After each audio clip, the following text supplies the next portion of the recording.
Je m'appelle Clément Cogitor, j'ai 34 ans. Mon travail, c'est de raconter des histoires.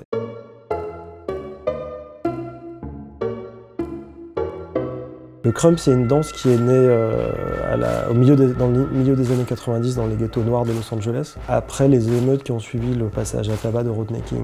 Donc c'est un moment où la police et l'armée tenaient la ville. Et les gamins qui n'avaient plus la possibilité d'exprimer cette violence, ils se sont mis à mimer un affrontement et une révolte. À l'origine, le crump et l'opéra, c'est pas ça qui m'intéressait, de se dire quelque chose qui a jamais été fait. Tiens, si on faisait ça, ce qui m'intéressait vraiment, la tension et l'intensité qu'il y a dans ces 6 minutes de musique, avec la tension et la force qu'il peut y avoir dans le geste et la danse.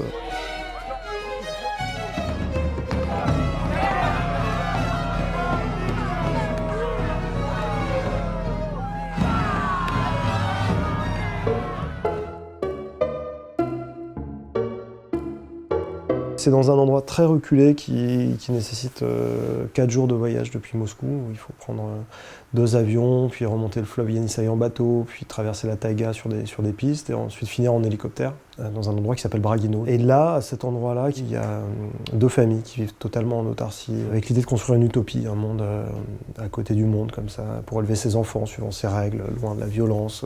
Ils ont commencé à ne plus s'entendre. À 700 km de tout village, ça prend des proportions assez folles. C'est un monde qui n'arrive ni à se partager ni à se protéger, et qui fait qu'il est condamné quelque part.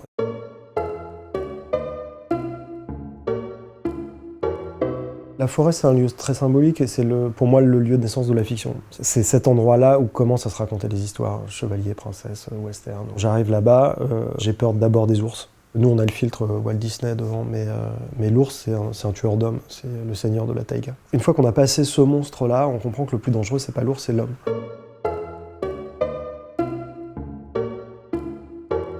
Des fois, j'ai tendance à me dire que je suis un peintre raté, parce que c'était mon premier désir, c'était de faire de la peinture. Physiquement, je ne sais pas vraiment fabriquer les choses, mais je sais les assembler. Et donc j'ai compris que c'était vraiment la mise en scène du tableau qui m'intéressait. L'exposition est plus une sorte d'expérience, avec des éléments de narration à l'intérieur. On a plus la sensation de traverser un monde.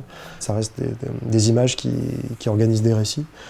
Et donc, voilà, des fois, elles sont montrées dans des espaces d'art contemporain, des fois dans des musées ou à la télévision, mais au final, c'est le même travail, quoi, c'est le même métier.